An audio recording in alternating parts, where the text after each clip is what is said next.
Do not give in to fear. We are fearless.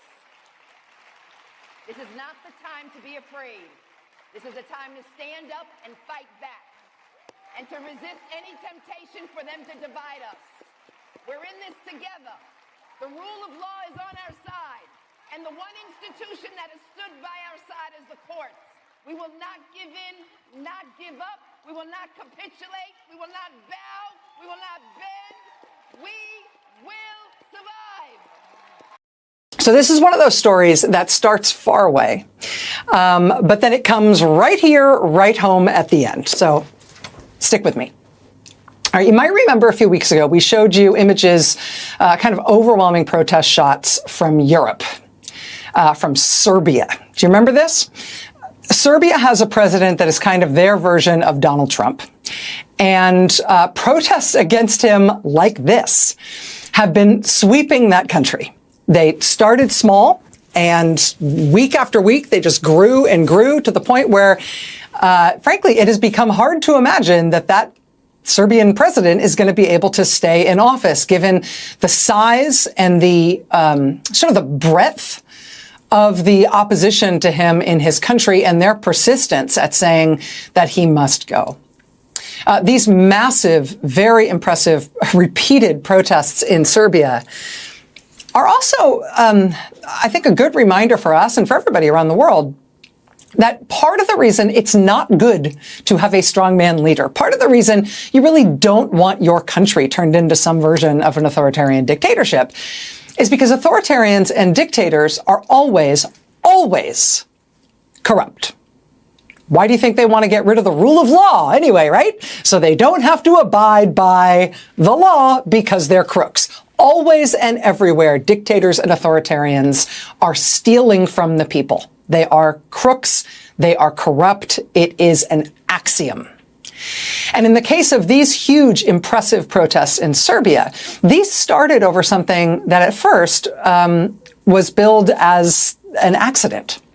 Started over something that happened in November of last year. A roof, kind of a canopy at a train station collapsed, and 16 people were killed.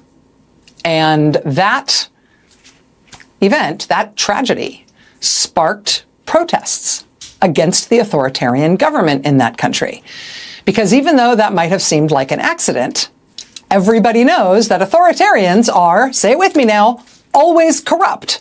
And so the protesters in this country realized instantly that had they had a good government, a not corrupt government, that concrete canopy at the rail station would have been built by a qualified contractor, not just the one who was connected or the one that paid the biggest bribes.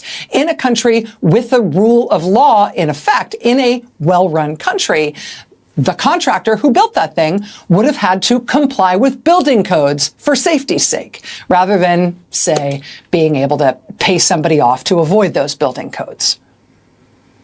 And so in this country, after that collapse at that rail station, the people of that country made that connection, right? You may or may not care about politics. You may or may not have a pre-existing opinion about our strongman leader. But if for no other reason, can't we all agree that we need to get rid of our authoritarian president so that we can have a government within the law, so we can have the law, so we can have real building codes, so our freaking newly built train stations stop collapsing on our heads and killing us by the dozen? And that simple connection started this very broad-based protest movement. It was like students for a day, and then it was everyone. And it has just built and built and built every week from there. And in the face of those protests in that country, the eldest son of the President of the United States, Donald Trump Jr., has made multiple trips to Serbia to try to shore up their very Trumpy president against these calls from the millions of people in the streets demanding that that guy resign. Why would Donald Trump Jr. like that guy so much? Why would Donald Trump Jr. be willing to travel all the way to Serbia more than once to try to shore this guy up, while all his own people are in the streets week after week demanding that he go? What does Donald Trump Jr. care about this guy? Guess. Guess. So in the middle of the capital city of Serbia, there is a ruined building. Used to be the headquarters of what was then the Yugoslav army, is now the Serbian army. And in 1999, that army headquarters building was bombed by NATO. All but destroyed it, that bombing. That was 26 years ago. And that country has never repaired that building right in the center of their capital city. They have preserved that wrecked building as a memorial to what happened in the war in the Balkans, to what happened in the NATO bombing campaign against their country. That ruined building is preserved officially as a national heritage site, a protected monument in that country. And Donald Trump would like to tear that monument down and build a luxury hotel and apartment tower there, literally on that site. You know, there is a Trump Tower in Istanbul. Istanbul, famously, is right on the Bosphorus Strait. It's right on the border between Europe and Asia. But that is as close as the Trump family has ever gotten to having a Trump Tower in Europe. Their Serbia plan to have the first ever Trump Tower in Europe. Their Serbia plan is to tear down the most recognizable national heritage site monument in that entire country and turn it into Trump Tower Belgrade, Trump Tower Serbia or something. It will be a joint operation between the Kushner family and the Trump family. Now, how can they do this, given that it's a national heritage site and protected under law? Well, that's one of those times where it comes in handy that there's no rule of law. Somehow the very Trumpy authoritarian president of that country, somehow he was able to come up with some kind of waiver, some kind of permission slip that said, actually, that site is no longer a protected national heritage site. The president said he got an opinion from a national heritage site expert, which said basically, who cares about that site anyway? Go ahead, tear it down. And they said that expert opinion gave them the legal basis they needed to approve this big project for Donald Trump. And with that expert opinion in hand, with that being the legal basis for getting rid of the national heritage site designation, I mean, jackpot, right? Jackpot for some. The Trump and Kushner families thereby get permission to bulldoze the Serbian equivalent of Mount Rushmore in order to build themselves on that site a $500 million luxury development, while the regular people of that country get to be killed by collapsing train stations. A few weeks ago, on the anniversary of the bombing campaign that destroyed that army headquarters in the first place, there was a whole new round of protests in Serbia, specifically against this deal, against that country's president trading away a site of national, cultural, and historical significance for a development deal that personally benefits Donald Trump and his family. But now, guess what has happened? Amid the relentless, just unrelenting, ever-increasing, ever-broadening, totally persistent, creative, totally unafraid pressure campaign from that country's citizens who have turned out into the streets again and again and again, this whole mess is all now falling apart. Headline: Trump-Kushner hotel project in Serbia hits snag. Alleged forgery.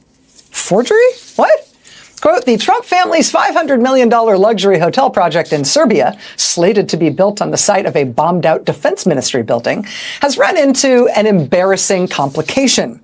A key document the Serbian government has relied on to deliver this deal was forged, said officials this week. The leader of the Serbian agency charged with protecting cultural monuments admitted to authorities that he had forged a document allowing the former Yugoslav Ministry of Defense headquarters in Belgrade to be demolished and replaced with a Trump hotel. Officials said the agency's leader fabricated an expert opinion to justify the government's decision to strip the site of its cultural heritage status. The forged document served as the legal basis for lifting protection from the complex. The official has served as acting director of the Institute for the Protection of Cultural Monuments since June, he now faces criminal charges of abuse of office and forgery of official documents. Darn that rule of law! If it wasn't for the remaining rule of law and for those meddling kids. Oh! Now maybe there never will be a Trump Tower in Europe. Quote, Mr. Kushner's company said in a statement, quote, "We will review this matter and determine next steps." Womp womp. Sad trombone. Yeah, it's amazing how corruption makes things go so well and so easy and so fast for a second before it all goes to heck, right? Before the people absolutely cotton to what you're doing and they figure out a way to stop it. And as the people of that country keep marching, keep peacefully protesting, it's hard not to believe ultimately that they're going to win. I mean, look at the geniuses they're up against. The great American city of Chicago is so big and so dominant in its influence in its part of the country that the whole area around Chicago for miles and miles is called Chicagoland. I've always loved that. You know, nobody talks about New York land or San Francisco land, right? For all of the swagger of those American cities, only Chicago has enough swagger that its whole region is Chicagoland. It's a very Chicago designation. Hello and welcome along, and in this video we are going to talk about Trump policies that he thinks that I am always a peacemaker, how Trump decided to hold off on striking Iran. Now, this was a very, very bad thing about Trump, that he is the peacemaker. He's not the peacemaker. We see his performance in all these 140 days that has been done by the Donald J. Trump, and we are just annoyed from his presidency. By most accounts, President Donald J. Trump's attention for the past week has been consumed by the spiraling crisis playing out between Israel and Iran. In between meeting in Canada on Monday, he prepared sites for constant updates. He has spent more time in the basement situation room this week than at any point so far in his new presidency. So it was somewhat jarring Wednesday when the president emerged from the South Puerto Rico, not to provide an update on his crisis constitution, but to oversee the installation of two nearly 100-foot flag poles. They are the best poles anywhere in the country or in the world. Actually, they are tapered. Now, they have the nice top. The president told a clutch of reporters and workmen, it's a very exciting project to me.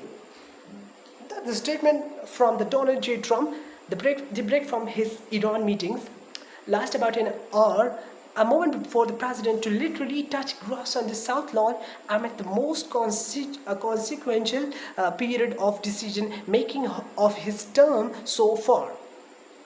Now, Trump loved dictating in his presidency, and we are mentioned that he dictated a statement to his press secretary, Caroline Leavitt, announcing he would hold off ordering a strike on Iran for up to 2 weeks to see if a diplomatic resolution was possible or not. So there is no resolution. Iran openly say that we have no clue to retain our strikes or to remove our strike. We will continue the strike as is on Israel. Okay, so the decision was revealed after another meeting in the Situation Room, where the president has spent much of the week reviewing attack plans and quizzing officials about the potential consequences of each. Now, after steadily ratcheting up the martial rhetoric, including issue an urgent warning to evacuate the 10 million residents of Iran's capital, Trump deferment provides the president some breathing room as he continue to the president for Iran against a strike. Now, as we have seen, they have been urgently doing since it became clear Trump was seriously considering that dropping bombs on Iran nuclear facilities. The president has refused to pick up a side in public and spent the last week alternating between military threats issued on social media and provide concerns that a military strikes he ordered could drag the US into prolonged war. Now, US is involved in many wars in the Middle East. Now, if he could strike against Iran, that will be the his biggest mistake of the Donald J. Trump and also the United States of America, because they drag themselves into the war, and Donald Trump does not want militarily and physically involved in this kind of war. Now they tell Israel, we can help you financially, economically, but we cannot involved in this sort of war, because if you're involved in this sort of war, North Korea will also be involved and Russia will also be involved. So tackling all of them is very, very difficult job for the Donald J. Trump.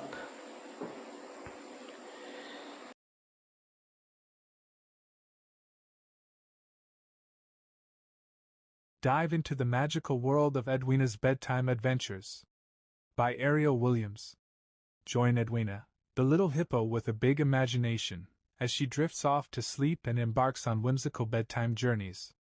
Whether she's saving the day as a brave firefighter, caring for patients as a nurse at Sunny Valley Hospital, or exploring the wonders of the jungle, Edwina's heartwarming tales will capture the imagination of young readers and spark endless bedtime giggles. This is an electronic book. You'll need an EPUB reader or PDF reader to enjoy this whimsical tale. Get your copy today at lulubooks.com or follow the link tree in profile to get your copy and let the adventure begin. Gas Station Diaries by Adam King is a compelling collection of fictional stories drawn from the author's experiences working at a gas station during the tumultuous year